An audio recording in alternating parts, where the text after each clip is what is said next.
I am so sorry that this ranking is very, very late. Some life things got in the way while making it, but I was fully dedicated to getting this ranking done. So I hope you're all ready for part 1. Yeah, it's gonna take a while for the second half to be done, but I want to bless you guys with the first half of this ranking. Since it's been done for the past, I don't know, 6 months. Don't worry, I'm trying to get the second half to be done before the end of the year, or maybe January. Yeah, I know it's absurd for a 2024 ranking to be done in January, but this is the reality I live in now. But before we start, I just want to say that most of the mainstream anime movies I saw in 2024 was just very, very grueling to sit through. And you can very much tell by these segments I recorded, especially the bottom half of this list. Jesus. So I added a lot of live action films and anime movies in this list to have something positive to talk about. Most of them are gonna be in the second half, but hey, what are you gonna do? We're just gonna have to swing through the shit first. So without further ado, the worst 2024 film I've seen was... I genuinely had the most nothing experience watching this. It's a movie where nothing happens for 2 hours. Please just watch the first one instead. Do not waste your time watching this. Nothing happens. Peace be with you all. I watched this in a voice call and everyone, including me, hated it. It was so bad that by around the hour mark, we just decided to put it on 2 times speed. And it definitely made it more watchable. So actually, I highly recommend this film, but only on 2 times speed. Otherwise, don't watch this mess. I think this is a bad idea. Yes, this is a very wickedly bad idea. What else do you even want me to say? We all know this piece of shit is bad, from the terrible animation, horrible flanderization of these characters, and extremely slow and boring pacing. All of this collides in a very terribly painful tie-in TV movie. You hear that? TV movie. This is not an official DreamWorks movie. It's from their television department. Stop saying it's a DreamWorks movie. It's really grinding my gears. Also, Megamind. You can defeat these 4 villains at once by using The forget-me stick. Oh, right.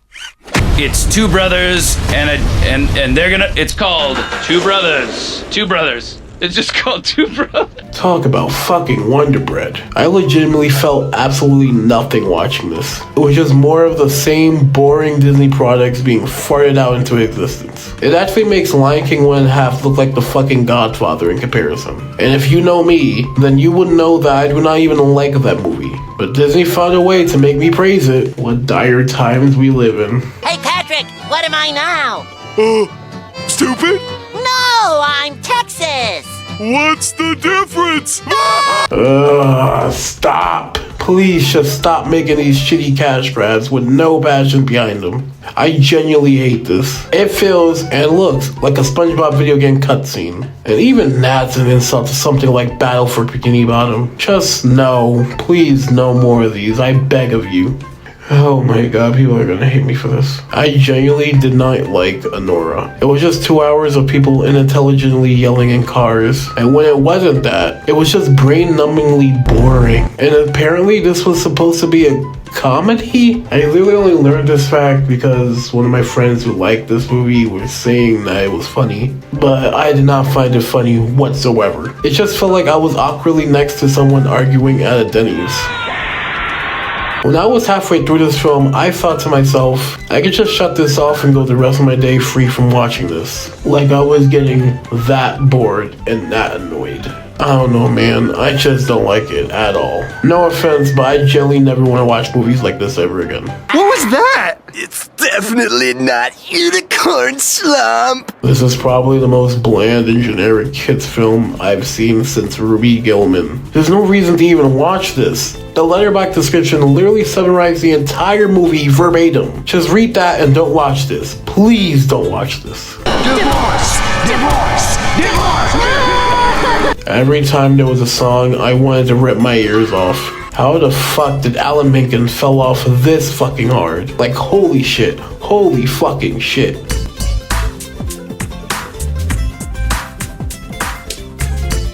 Anyway, the movie itself is not good. Much more worse than Skydance's previous film, Luck, which, by the way, has gotten worse since my 2022 video. You guys should follow me on Letterboxd if you're interested in seeing any updates on my opinions and any other updates on new films I watch. But whatever, this movie is lame. It has boring odd characters, a very slow and dull-paced plot, and terrible songs, like I just said. Plus, the divorce allegory is clever on paper, but not well executed. The mom and dad never felt like parents arguing more than it felt like two wild animals fucking around. And when they do separate at the end, they pretty much still act like a regular couple and still hang out with each other. Like, if you're gonna do that, then what's the point, you know? Whatever, man, it's just another bad children's film I'm never gonna remember about afterwards. John Lasseter sucks. Stop putting him in the marketing.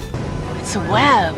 Yeah, it's bad, but I've definitely seen worse. I tried running away from her, but she picked me up with her mad and wet powers and shook me like a doll. It's true. I saw the whole thing.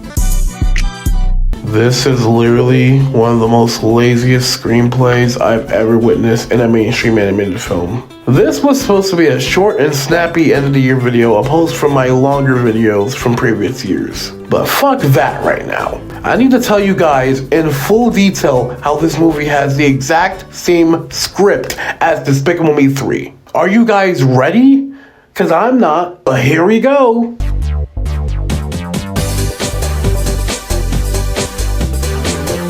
The movie opens up with Gru attempting to arrest the villain. Villain gets away. Gru is forced to stay away from his job because of his encounter with the villain. Gru and his family live somewhere far away from their regular home. The minions fuck off somewhere else. Side plot with Margot and kids her age, but at least in 3 they had the decency to conclude it. Side plot with Agnes and the fucking pink one, but again, at least in 3 they had the decency to conclude it. Gru does a heist with a new character introduced in the film. The film's villains kidnap Gru's kids. Gru has to be saved by the new family member at the end of the film. The minions come back at the literal last minute. So yeah, it's literally the same story, verbatim. Gru's been compromised! Fuck this movie and fuck the fact that it made a shit ton of money. But that Pharrell song was fire though. Who will you be tonight? That's the question. Who will Gru be tonight? That's the question.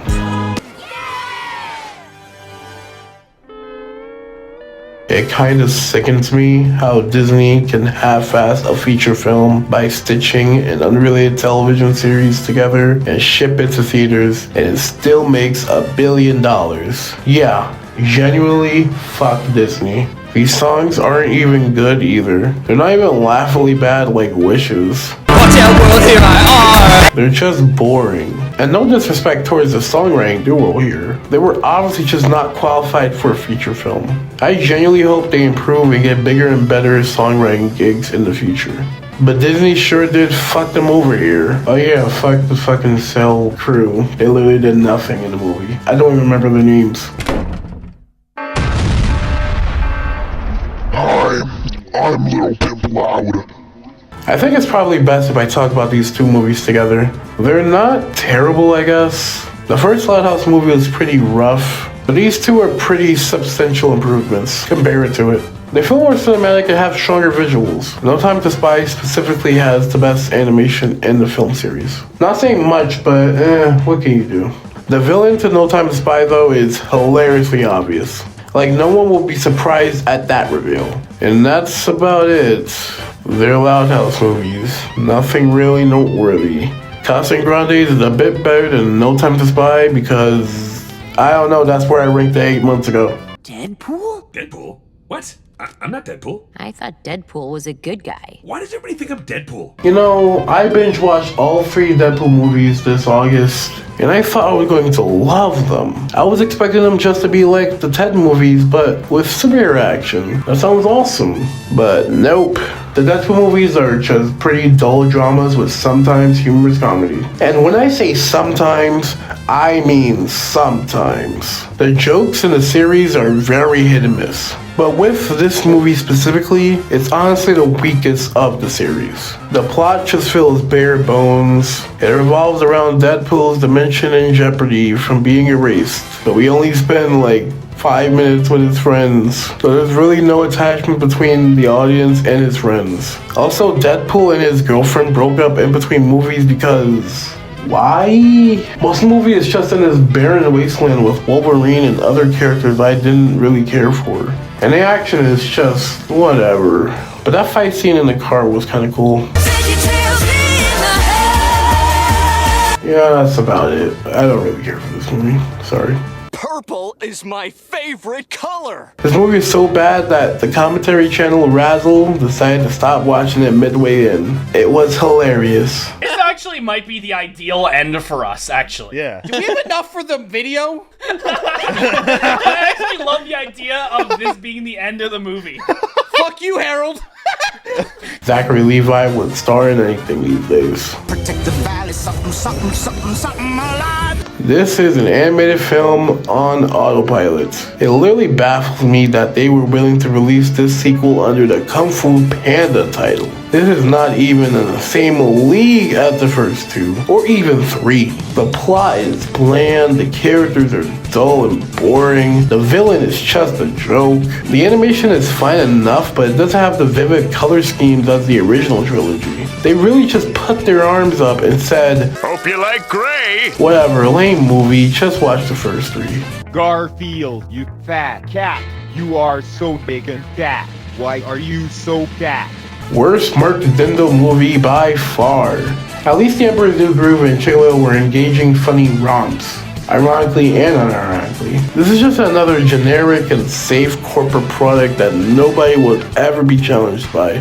But hey, it's at least not boring.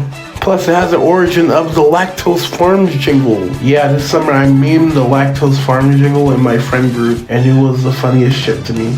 Because it's the only place that has milk, butters, creams, and cheeses. As much as you want, as more as it pleases. Lactose Farms.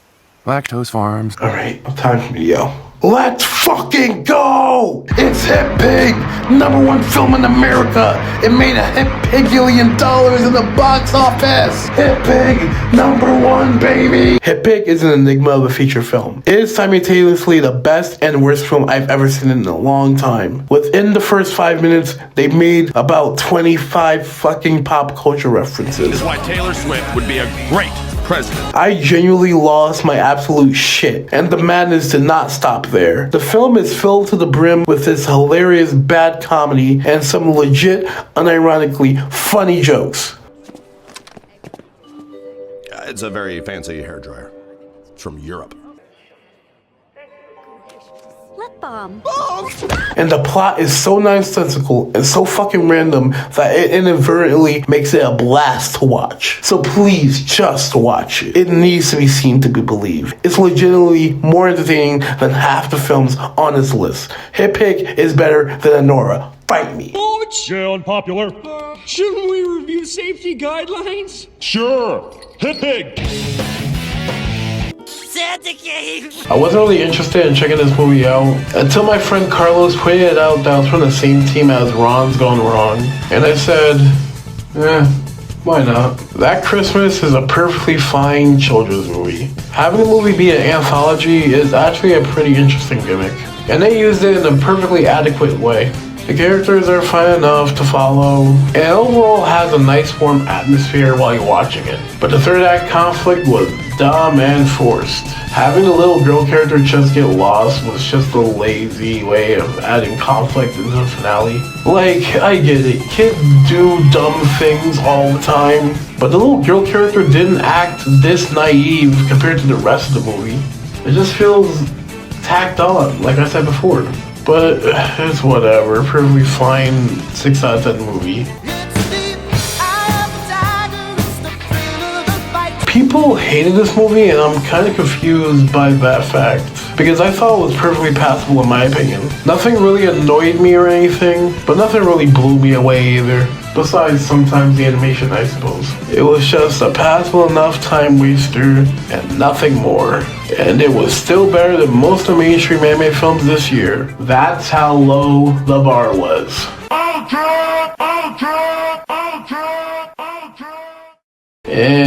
Ultraman Uprising was cute, I guess. The characters are fine. I appreciate the themes of parenthood, even though other animated films did those themes better in my opinion. And one of those said animated movies was from this year too. And the animation was actually pretty spectacular, especially those action scenes. And that's all really. I'm not really familiar with the Ultraman character, so I don't really think I'm qualified to tell you that they really did their character justice here. Honestly, if it wasn't somebody on the internet I semi-know being a big fan of him, I would have thought that he was an original character made for this movie specifically. But yeah, the perfectly fine animated films for kids. That's it.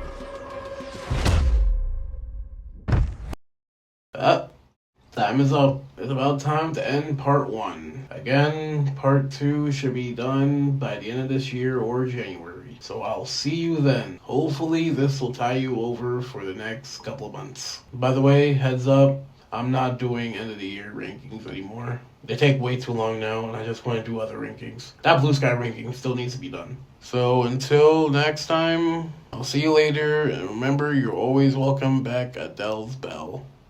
Thanks for watching.